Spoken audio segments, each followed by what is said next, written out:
부실 PF 우려의 캐피털사 이달만 1조 각하. 태형건설의 워크아웃 사태 이후 부동산 프로젝트 파이낸싱 부실 우려가 커지면서 국내 캐피털사들이 이달에만 1조 원에 가까운 회사채를 순상환했다. 특히 자금 조달 여건이 악화된 신용등급 A+급 이하 비우량 캐피털들이 울며 겨자 먹기식 빚 상환에 나서고 있는 것으로 분석다. 특히 금융당국이 캐피털사를 포함한 여전업권의 고강도 구조조정을 압박함에 따라 이들 업체의 부실 채권, 매각 작업에도 속도가 붙을 것으로 보인다. 28일 금융투자협회에 따르면 이달 국내 캐피털사들은 원화 채권 기준 9,295억 원어치의 캐피털채를 순상환할 것으로 집계됐다.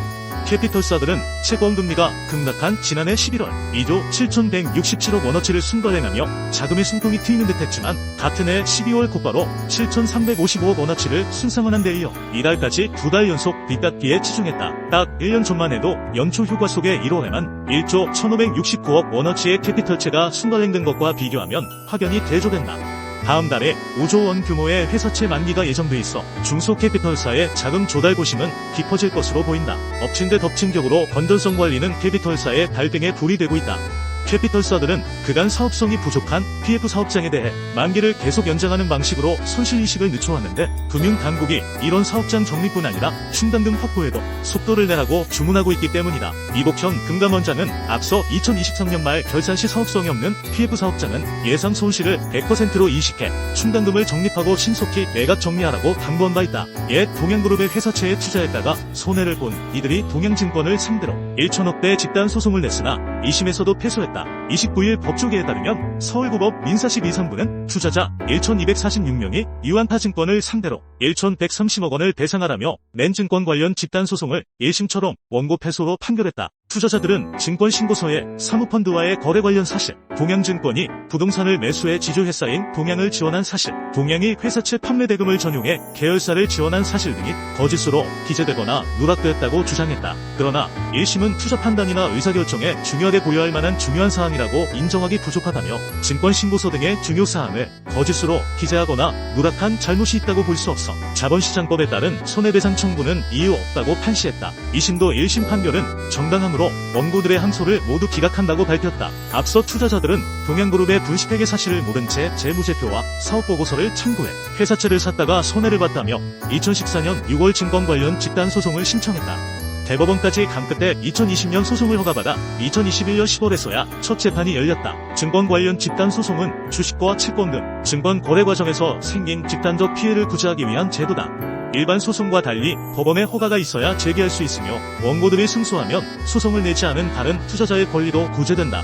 원고는 2심에서 패소할 경우 소송 비용은 소수의 대표당 사자가 아니라 소송 제외 신고를 하지 않은 구성원 전체가 함께 부담해야 한다고 주장했지만 재판부는 소송허가 결정 고지를 현실적으로 받지 못하고 소 제기 사실조차 알지 못했던 구성원들에게 패소에 따른 소송 비용까지 부담하도록 하는 것은 부당하다며 받아들이지 않았다. 소송 비용 부담 분산과 관련해 원고 측이 신청한 변론 재개 역시 받아들여지지 않았다. 이 사건은 원고가 많고 청구 액수도 크기 때문에 법원 서비스에 대한 수수료 개념인 인지액만 해도 1심 5천만원, 2심 6,750만원에 달했다. 동양 사태는 2013년 동양그룹이 사기성 기업원과 회사채를 발행해 투자자 4만여 명에게 1조 3천억 원대 피해를 안긴 사건이다.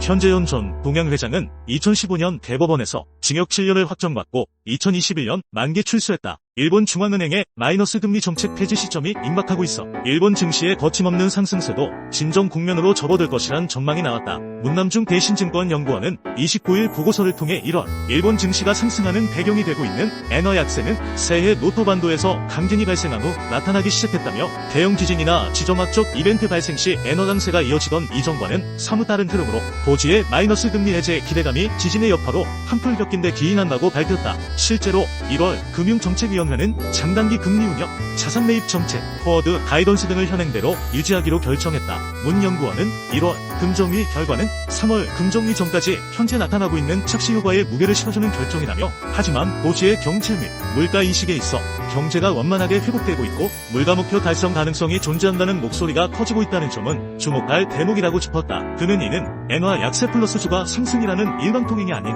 엔화 약세 제한 플러스 주가 상승 제한 또는 하방 압력 확대로 3월 금정위 전까지 환율과 증시 흐름의 변화가 생길 여지를 준다고 설명했다. 그는 고지는 물가 안정 목표 수준을 달성하는 방향으로 점진적 물가 상승을 염두에 두고 있지만 임금이 쉽게 오르지 않을 것이라는 인식이 여전해 금융 완화 정책의 필요성을 강조하고 있다며, 하지만 지난해 12월 우에다 총재는 임금 물가의 선순환 강화라는 조건 부합 시 통화정책 변경을 검토할 것을 시사하고 올해 춘계 노사 협상을 염두에 두며 공조건이 실현될 수 있을 것으로 기대한다고 언급하기 시작했다고 밝혔다. 일본 노사가 춘계 임금 협상에서 4%에 가까운 임금 인상률에 합의할 것이란 전망이 나오고 있는 가운데 특히 고정임금 상승과 직결되는 기본급 인상률이 지난해보다 높아질 것으로 보인다. 문 연구원은 지난해 12월 이후 우에다 총재의 물가 목표 달성 가능성에 대한 언급이 많아지고 있고 1월 금정위를 통해 2023년 2%대 물가 수준 전망과 2025년 물가 전망치를 상향 조정한 점은 올해 34월 금정위를 통해 마이너스 금리 정책 폐지 가능성을 높이는 대목이라고 평가했다. 그는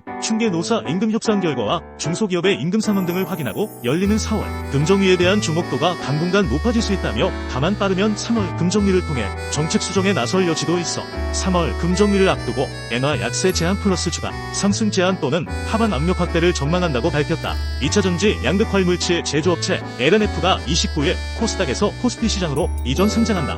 다만 코스피 이전에 따른 주가 상승은 제한적으로 결국 2차전지 업황 개선과 펀더멘털의 유의미한 변화가 뒤따라야 한다는 평가다. 노후 메리츠 증권연구원은 최근 공시처럼 인식되던 코스피 이전 상장주가 상승 전망에 다소 보수적이라며 신규 지수 편입 이후 자금 유입은 일시적 주가 상승 동인으로 판단한다며 이같이 밝혔다. LNF의 시가총액은 코스피 상위 60위권으로 분류되며 동종업계 기업의 과거 지수 편입된 사례를 고려하면 신규 상장, 대형주 특례 조건인 매매 거래일 기준 15일간 일평균 시가총액 상위 50위 이내 유지를 충족하면 오는 3월 선물 및 옵션 만기일에 K200 조기 편입 조건을 충족하게 된다. 조건을 충족하지 못할 경우 6월 정기 변경에 편입 예정이다. 노 연구원은 다만 결국 2차전지 업황 개선 및 LNF의 펀더멘털의 유의미한 변화가 부재하다면 경쟁사들 대비 구조적인 주가 저평가 해소와 주주가치 극대화는 다소 어렵다고 평가했다. 그는 LNF의 중장기 사업 과제로 업스트림 역량, 전구체 합작사, 투자 집행, 양극재, 케미스트리, 다변화, 흡연 응급제 사업, JV 추진 등을 꼽았다. 노 연구원은 특히 LG에너지 솔루션의 원통형 전지향 양극재 1차 공급 기업으로 고객사의 연간 원통형 전지 양적 확장 전략에 맞춰 동사 또한 원재료 구매, 생산설비 증설론과 경쟁력 확보, 기술력 선도 등을 위한 설비 투자 능력 확보는 필수적이라고 평가했다. 그는 향후 해당 사업 실행을 위한 외부 차입 및 증자 등 다수의 자본 조달 시도가 빈번하게 발생될 가능성 높고, 이를 뒷받침할 수 있는 고객사양 중장기 수주계약 확정 등 사업 선거가 부재하다면 주가 저평가 해소 필요라는 동사의 외침에 시장의 동의가 어려울 것이라며, 이미 2023년 하반기부터 소액 주주 중심으로 주주행동주의 시도는 현재 진행형으로 코스피 이전 상장에 맞춰 동사의 진정성 있는 대응이 필요하다고 밝혔다. 삼성증권은 29일 현대모비스의 전동화 전장부품 투자 회수기가 1년 지연된다며 목표 주가를 기존 30만원에서 25만원으로 하향 조정했다. 이문영 삼성증권연구원은 이날 보고서를 통해 실적 부진은 주가에 상당 부분 반영됐으며 해외 수주 증가로 그룹 의존도를 낮추고 있는 점을 반영해 매수 의견은 유지한다며 이같이 밝혔다. 인 연구원은 배터리 시스템의 배터리셀 조달 방식이 직접 매입에서 4급으로 전환되고 올해 전동화 사업부 흑자 전환을 기대했으나 전기차 판매 성장 속도 둔화로 내년으로 지연됐다며 첨단 운전자 지원 시스템, 사이드바디 모드, 통합 체어기 매출이 시작된 점은 긍정적이나 이 또한 내년에 흑자 전환이 예상된다고 밝혔다. 올해 실적 전망에 대해서는 배터리 조달 방식의 변화로 매출 감소가 불가피하다며 연결 기준 매출액이 전년 대비 3.6% 줄어든 57조 1천억 원을 기록할 것으로 예상했다. 신규 전기차와 해외 전기차에 대해 배터리셀을 완성차 업체에서 사고 현대모비스에 공급하는 4급 방식으로 조달 방식이 변화하면서 연간 매출 2조 2천억 원이 감소한다는 설명이다. 인 연구원은 실적 회복 모멘텀은 전동화, 전장 부문의 흑자 전환인데 내년에 가능하다며 작년에 발생했던 일회성 비용 2,200억 원 및 수소사업부 이관에 따른 손실 추정액 1천억 원 제거가 모두 사업부 이익 증가 요인이라고 부연했다.